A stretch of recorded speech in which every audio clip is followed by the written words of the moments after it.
दोस्तों, बहुत समय पहले की बात है। किसी नगरी में एक युवक रहा करता था। वह युवक बहुत ही शर्मीला था।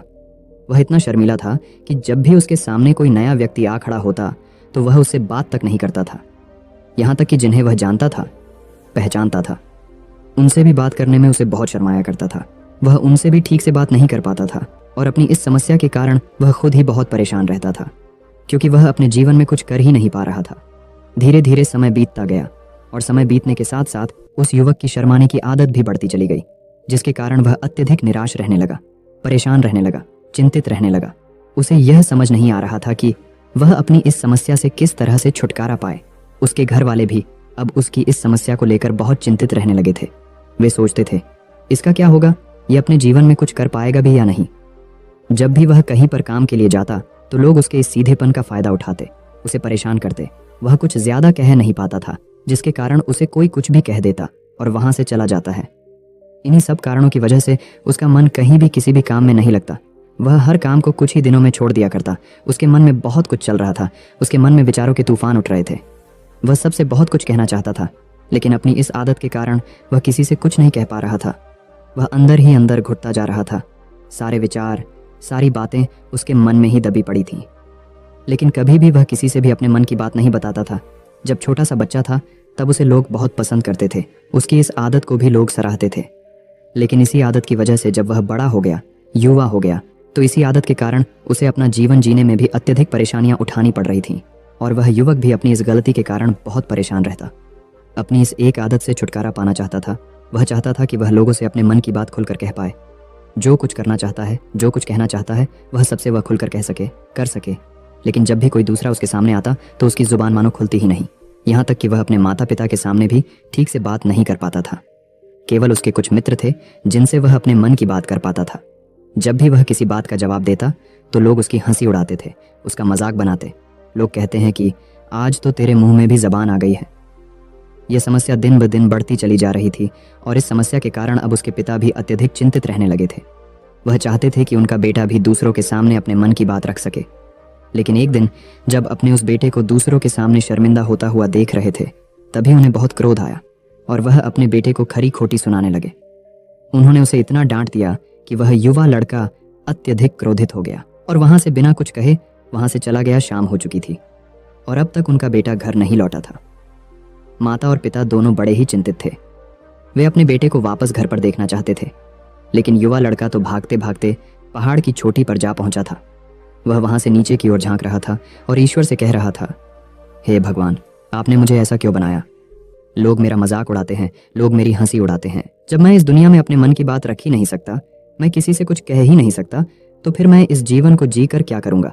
जब भी मैं किसी से कुछ कहने की कोशिश करता हूँ तो लोग मेरा मजाक बनाते हैं, मेरी हंसी उड़ाते हैं। यहाँ तक कि वह मुझसे कुछ भी कहकर चले जाते हैं और मैं उनका जवाब नहीं दे पाता। ऐसा जीवन जीकर मुझे क्या मिलेगा? इसलिए मैं तेरे पास आ रहा हूँ। इतना कहकर जैसे ही वह युवक कूदने की तैयारी कर रहा था कि तभी पीछे से आवाज सुनाई पड़ी, बेटा, जान देना तो बहुत आसान है, लेकिन इस जान को तुम वापस नहीं पा सकोगे। जैसे ही ये आवाज उसके कानों में पड़ी, वह पीछे मुड़कर देखने लगा। उसने जैसे ही पीछे मुड़कर देखा, उसने पाया कि एक बौद्ध भिक्षु उसके पीछे खड़े हैं। उन्हें देखकर वह डर सा गया और अपने कदम पीछे खींच लिए और चुपचाप वहां पर खड़ा हो गया। अपनी आदत के कारण वह उनसे कुछ कह नहीं पा रहा था। तभी बौद्ध भिक्षु उस युवक से कहते हैं, बेटा, क्या बात है? आखिर तुम यहाँ पर क्या कर रहे हो और तुम अपने इस जीवन को क्यों समाप्त करना चाहते हो?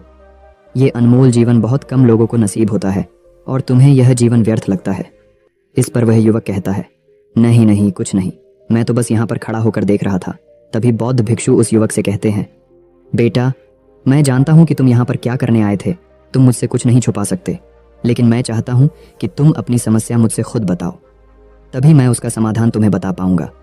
यदि तुम चाहते हो कि कोई तुम्हारी मदद करे तो उसके लिए पहले तुम्हें ही आगे बढ़ना होगा।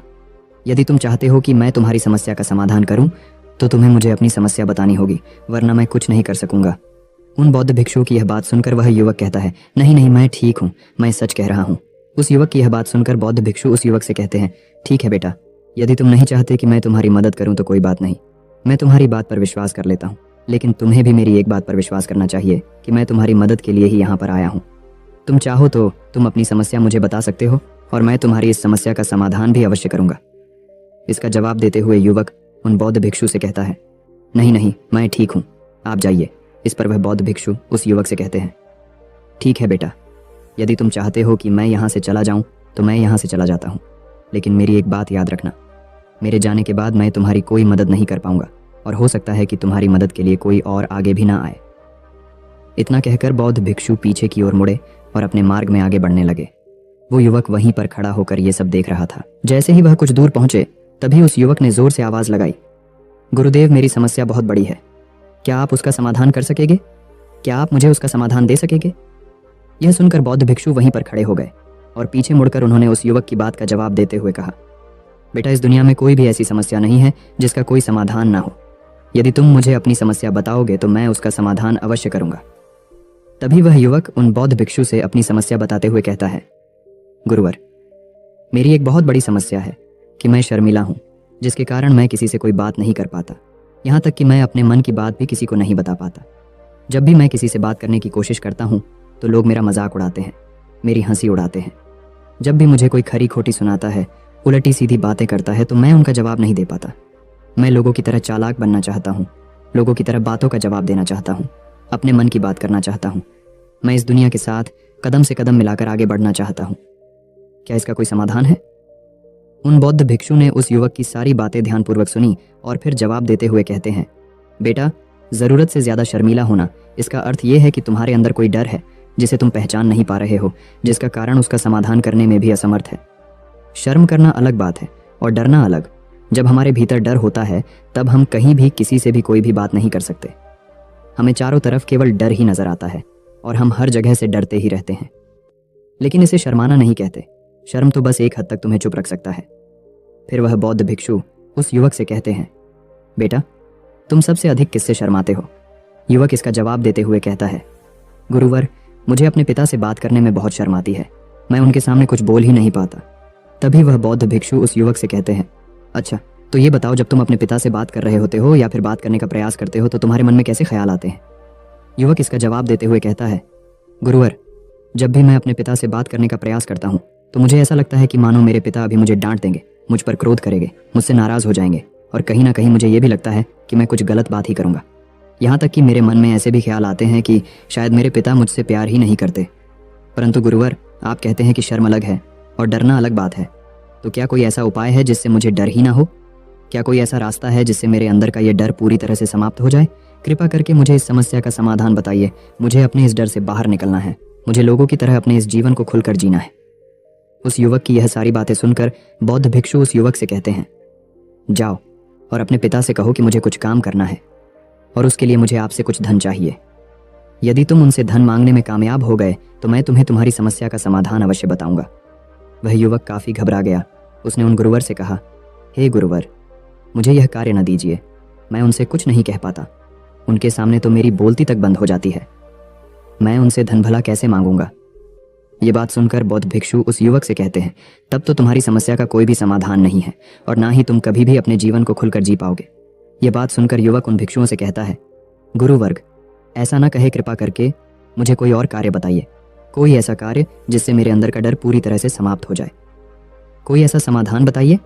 इसका जवाब देते हुए वह बौद्ध भिक्षु उस युवक से कहते हैं, बेटा, यदि तुम्हें अपने अंदर के डर को